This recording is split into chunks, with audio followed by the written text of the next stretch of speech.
So he preferred wearing qamis a lot. Qamis, as you know, it's like it's kind of it's also called kurta. It's like a small shirt. It's you wear it on the top, and it is not that long that it reaches down, but it reaches until your knee or maybe a little bit higher. It's a different length, but it is something that you wear on the top, all right? And it is also, he used to have sleeves on his qamis, and he used to prefer a special kind of printed sheet that was called Yamani printed sheet, right? And actually, during the last days, Rasulullah Sallallahu Alaihi Wasallam, he was wearing this qamis. No, it's like regular shirt, regular. Yeah, they still wear. I mean, even the Indian subcontinent people, they call it kurta, right? They wear it on the top. It's still there. I mean, we still wear it. And also, he used to wear lungi. Lungi, as you know, it's like a waist wrap, and so it's something you wear in the bottom. And it is his lungi that he used to have. It was short in height. It didn't used to go until ankles. It goes probably like half of the shin and so on. And other clothing that he used to wear is jubba, that we know very often, that the Arabs very often wear. And this is, jubba is like a long outer garment, you know, what the Sheikh is wearing right now. So it's something like that with long sleeves. That was common, and he used to wear many different kinds. One special jubba that he was seen wearing was the Rumi jubba, which is also known as the jubba that was made in Roman, and he was actually given by a non-Muslim to wear this. So he did wear clothing of non-Muslims or made by non-Muslims, and he was wearing this in the Battle of Tabuk. And which color did he like the most in clothing? He liked white clothing the most. He said, choose white clothing as it is the best clothing. And even for the dead one, he said, the dead should be buried in white, and white clothing should be worn while you're living as well. And some hadith also mention about green colors also, but white was his favorite. And he also used to wear sometimes this lungi, which was like red striped. It had red stripes in it, and sometimes it was like dyed with saffron color, but there was no marks of saffron. But as you know, that saffron color, it's not allowed for men, so that was prohibited. So that was clothes, the different colors that he wore. I mean, the people recorded many different colors, but these were his favorite colors. And let's look at the other one. His turban. Turban is called, in Arabic, it's called amama. So it's something that you put on your head. It's like,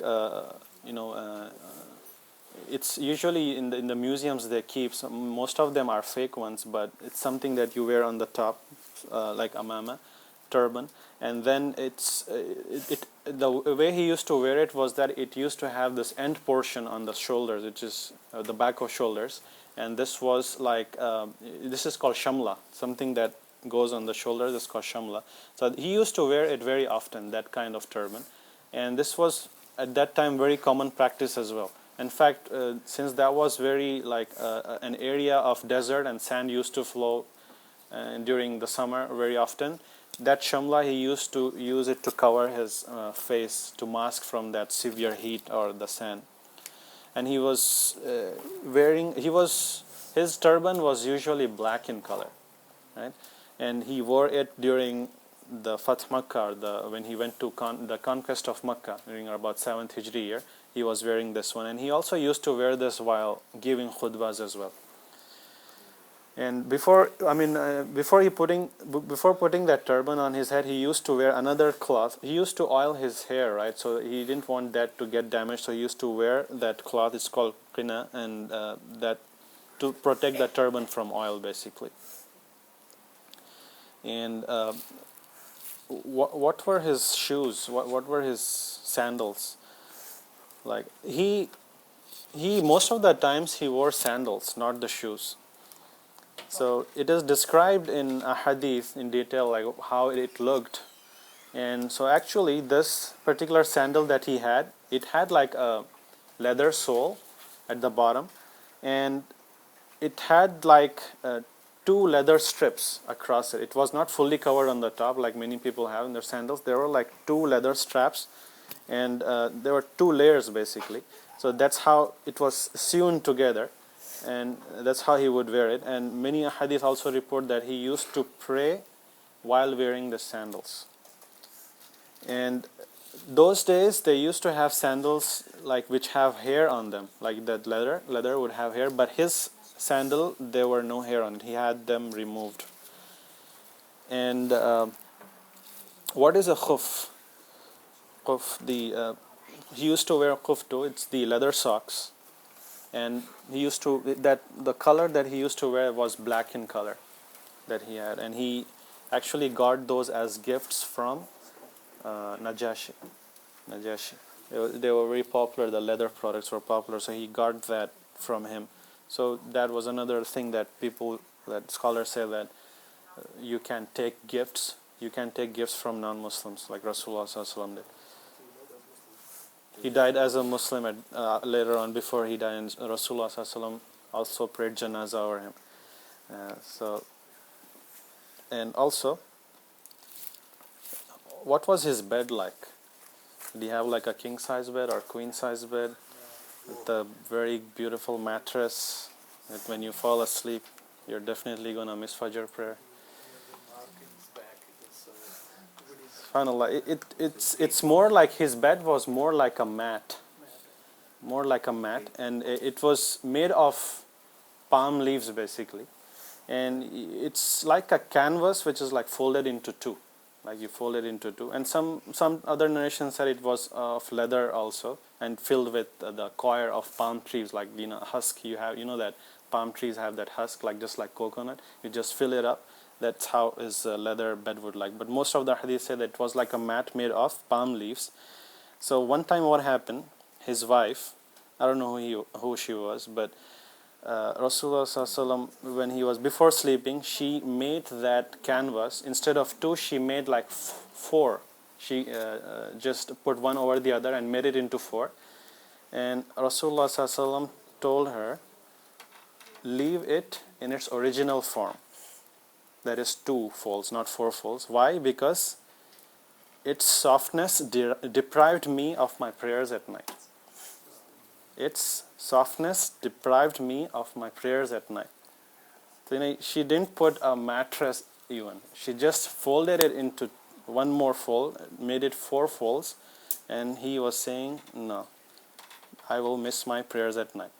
And it is said that it was probably like 1 inch or 2 inches max, not more than that. It was hard also. So that's how his life was. Very simple. Even though he could have bought so many things, like he got so much war booty, he had so much wealth, but he didn't live that life. And we'll see, inshallah, how his general lifestyle was later on. This is actually the ring of Rasulullah Sallallahu Alaihi Wasallam. This is how it looked, close to this. And why did he have a ring? So, about when he made hijrah to Medina, right, after 6 years from that 6th-7th Hijri year, he was very much into dawah. He is sending now messages across to different countries, different nations, different empires, Roman Empire, Persian empires, the different Arab tribes, and also the Egypt, Africa, and Najashi, and so on. So he was very actively spreading the dawah. And actually, during that time, there was this tradition that the kings would not accept letters or messages if it was not stamped. Okay, they needed a stamp. So Rasulullah Sallallahu Alaihi Wasallam asked that a ring be made, and he wanted to use it as a seal. Remember that he was not educated in the sense he was unlettered. He didn't know how to read and write. But we know that he was the smartest of all in terms of intelligence and in terms of memory. But that was not the culture at that time. So when he made that ring, that was particularly for administrative purposes. He would take the ring, he would dictate a letter, and he would then stamp it or put a seal on it, and then that letter would go to the different empires. And until today, we have those letters preserved with those seal on them of Rasulullah Sallallahu Alaihi Wasallam. And so actually basically this ring is saying Muhammadur Rasulullah. And you see, it's like Allah is on top. Out of respect for Allah subhanahu wa ta'ala, He put Allah on top and He put Himself on the last, just to show respect of the order. So and He would put seal on that, and it was like a round ring, and He used to wear it on His right hand most of the times. And the way He used to wear it is that this part, Rasulullah Sallallahu Alaihi Wasallam, that would be facing his palm basically, not the other way around that we usually wear. It's not on the top of his finger, but it would face towards the palm. That's how he used to wear it. The top portion facing the palm. And when he would go to bathroom, what did he used to do? He used to take it out. Why? Because it has the word Allah on it. So that's improper, disrespectful. You cannot do that. Cannot take. If anything has Allah name written on it, you cannot take it to bathroom. And actually it's also said that during very early times he used to have a ring made of gold, but he threw it later on because Allah subhanahu wa ta'ala told him, revealed to him that gold is haram for men. That's why he stopped wearing them. But it is halal for women and encouraged for women. Is this made by silver or metal? This is made of silver. His ring was particularly made of silver. Yeah, we know that for sure. And what happened when he passed away? Who kept the ring? When he passed away, the Khalifa at that time took possession of it. That was Abu Bakr radiallahu anhu. He kept with him, and when he passed away, Umar radiallahu anhu kept, and finally it went into the hands of the third caliph, Uthman radiallahu anhu. And though it was under his possession, that would be taken care by the Sahabi called Mu'ayqib. And what happened once upon a time, they were probably going somewhere. Uthman radiallahu anhu wanted to give that ring to Mu'ayqib, or some conversation was happening, and that ring fell into a well. It's called Well of Aris. And after it fell, they couldn't really recover it. It was gone. It was lost. And that's it. After that, after 6 years of caliphate of Uthman radiallahu anhu, that was completely lost. So we still do not have it. We just have the inscription of it based on the letter. So people just tried to make it out like how it would have looked if we had it. So this is close to it. And so, but the thing here is that the scholar said that this was mainly used as a stamp. It was not his habit to wear a ring. He did not wear it all the time. It was only for administrative purposes. But it is halal. It's okay to wear a ring as long as it is not gold. As long as it is not gold, it is okay to wear a ring. And we also have record of his swords. How many swords did he have? He had about 9 swords that he used to use in the battles.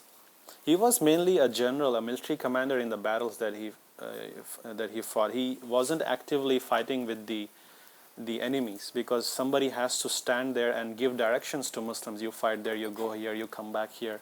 So he was mainly a military commander, and many Sahaba would also be sub-commanders under him. So, but he would still keep the swords with him and armor with him. And his handle of the sword was made of silver, so that it doesn't scratch the hand, to make it very good. And the very famous one sword name is very famous that he used in the conquest of Makkah, Fath Makkah. It's called Dhul Fiqar. Many people keep this sword as well, the name as well in their families. In armor also, the suit that you wear to protect yourself on the chest or on the arms or on anywhere in the body. He had 7 suits of armor at different times. So that one is also, some people said it's preserved, Wallahu alam. And he also used to wear a helmet as well, and was part of it. And he was wearing a helmet when he went to conquer Makkah.